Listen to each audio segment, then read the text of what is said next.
प्यारे बच्चों, आपका हमारे YouTube channel smart education by C Bhatt में स्वागत है। मैं हूं चंदन भट्ट, आपके लिए लेकर आया हूं रोज की तरह आसान मेथड में कुछ नए प्रश्न। अगर आपने अभी तक हमारे चैनल को सब्सक्राइब नहीं किया है तो प्लीज़ चैनल को सब्सक्राइब कर बेल आइकन पर क्लिक कर ऑल के ऑप्शन पर क्लिक कर लें ताकि वीडियो अपलोड होते ही आपको सूचना प्राप्त हो जाए। प्रश्नावली 3.6 का जो दूसरा प्रश्न है, निम्नलिखित का महत्तम समापवर्तक यानी कि HCF ज्ञात कीजिए। पहला हमको दिया है दो क्रमागत संख्याएं, फिर है दो क्रमागत सम संख्याएं और फिर पूछा है दो क्रमागत विषम संख्याएं। तो हम ए से शुरू करते हैं। दो क्रमागत संख्याएं, कोई भी दो क्रम से आने वाली संख्याएं हमको लेनी है। जैसे हमने एक ले ली 5 और एक ले ली हमने 6, ठीक है। तो क्या होगा, 5 के गुणनखंड क्या होंगे, 5 के गुणनखंड और 6 के गुणनखंड क्या है हम ये निकाल लेते हैं। तो 5 में किन किन संख्याओं का भाग जाता है, 1 का और केवल 5 का। 6 में किसका जाता है, 1 का, 2 का जाता है, फिर 3 का जाता है, फिर 6 का जाता है। तो क्या होता है, देखो HCF क्या होता है, जो सबसे बड़ा सार्व गुणनखंड होता है उसको हम बोलते हैं HCF। तो सार्व गुणनखंड क्या है इसके सार्व गुणनखंड क्या है, देखो 1, दोनों में क्या है कॉमन, केवल और केवल 1 दोनों में कॉमन है, तो सबसे बड़ा भी यही है। तो इसका जो HCF होगा वो हो जाएगा आपका 1। ठीक हो गया। एक उदाहरण और ले लेते हैं हम। दो क्रमागत संख्या हमको लेनी थी, 5 और 6 हमने ले ली, एक हम ले लेते हैं 10 और 11। ठीक हो गया।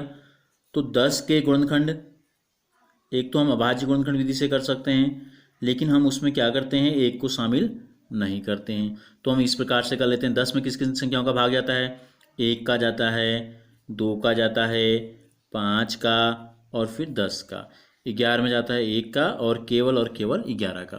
तो हमने आपको बताया था HCF को हम क्या कहते हैं, कहा था ग्रेटेस्ट हाईएस्ट, बताया था हमने आपको कि वो कॉमन क्या होता है आपका, डिविजर भी होता है, कॉमन फैक्टर भी हम उसको बोलते हैं HCF, हाईएस्ट कॉमन फैक्टर भी हम बोलते हैं। और हम इसको क्या बोलते हैं, हमने आपको बताया था जी ग्रेटेस्ट कॉमन डिविजर भी हम इसको कहते हैं। तो डिविजर से हम देख रहे हैं, तो इन दोनों का HCF क्या आएगा, हाईएस्ट हमको लेना है, सार्व गुणनखंड केवल और केवल इसमें भी एक ही है, तो यही HCF भी इसका हो जाएगा 1।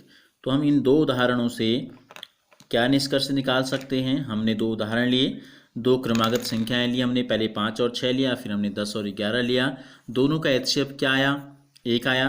तो हम इससे निष्कर्ष निकाल सकते हैं कि दो क्रमागत संख्याओं का जो HCF होता है वो होता है आपका 1। संख्याओं का HCF कितना होता है, 1 होता है। हम इस निष्कर्ष पर इससे पहुंचे हैं। अब हम इसका लेते हैं दो क्रमागत सम संख्या ले लेते हैं। इसी प्रकार से दो उदाहरण ले लेते हैं। दो क्रमागत सम संख्याओं के दो उदाहरण हम लेते हैं। पहला उदाहरण हम लेते हैं 2 और 4। ठीक हो गया। तो 2 के क्या गुणनखंड हैं, 1 का भाग जाता है और 2 का भाग जाता है। 4 के गुणनखंड क्या हैं, किस किस का भाग जाता है इसमें, 1 का, 2 का और फिर 4 का। तो देखो सार्व गुणनखंड इसमें 2 आ गए हमारे, 1 दोनों में कॉमन है 1 और दोनों में कॉमन है 2। तो HCF क्या होता है, हाईएस्ट कॉमन फैक्टर, इन दोनों में जो बड़ा है वो इसका HCF हो जाएगा। दूसरा उदाहरण लेते हैं। हमने एक 10 ले लिया, एक संख्या हमने ले ली 12 ले ली। तो 10 के गुणनखंड अभी हमने किए थे, यहाँ 10 के गुणनखंड इधर भी हमने किए हैं, क्या है 1, 2, 5 और 10। इसी प्रकार 12 के गुणनखंड क्या होंगे, 1 का भाग जाता है, 2 का जाता है, 3 का जाता है, 4 का जाता है, 6 का जाता है और फिर 12 का जाता है।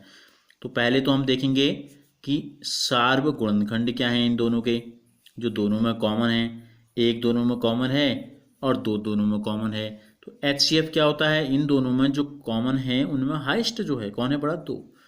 तो दो उदाहरण हमने इसमें भी लिए, तो दोनों का HCF कितना आया, 2 आया।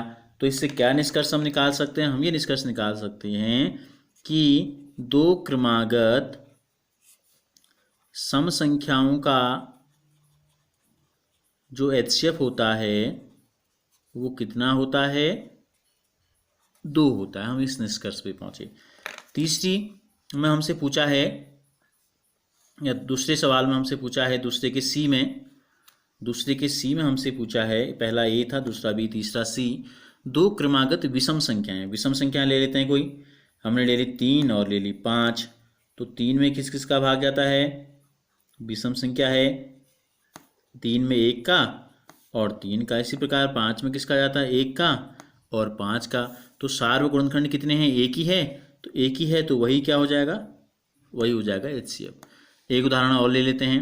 हमने ले लिया एक 11, एक ले लेते 13।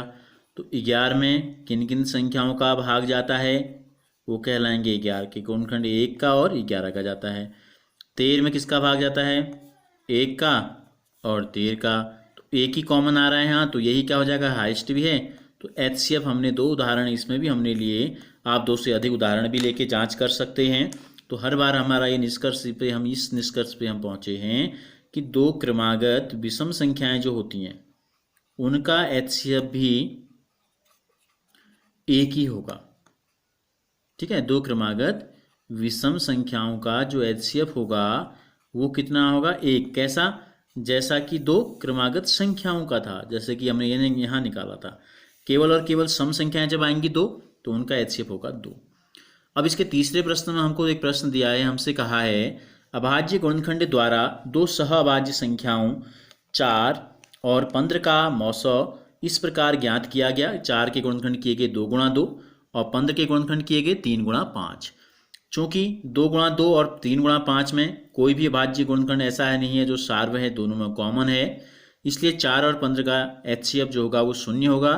क्या यह उत्तर सही है, यदि नहीं तो सही मौसौ क्या होगा ये हमें बताना है। तो उत्तर सही नहीं है। तो HCF का मतलब क्या होता है, हाईएस्ट कॉमन फैक्टर है, या हमने आपको कहा ग्रेटेस्ट कॉमन डिवीजर होता है, यानी कि वह बड़ी से बड़ी संख्या जिसका भाग दोनों में चली जाए। तो 2 और 3, 5 इनका भाग अलग अलग तो जा रहा है लेकिन दोनों में नहीं जा रहा है।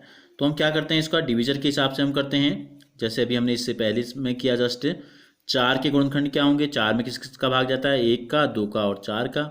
इसी प्रकार 15 के गुणनखंड क्या होंगे, 15 में किसका भाग जाता है, 1 का भाग जाता है, फिर जाता है 3 का, 3 पंजे 15, 5 3 15 और 15 कम 15। तो क्या आया, अब इनमें सार्व गुणनखंड कॉमन फैक्टर क्या है, एक ही कॉमन फैक्टर है, तो उसी को हम हाईएस्ट भी ले लेंगे, HCF आ गया 1।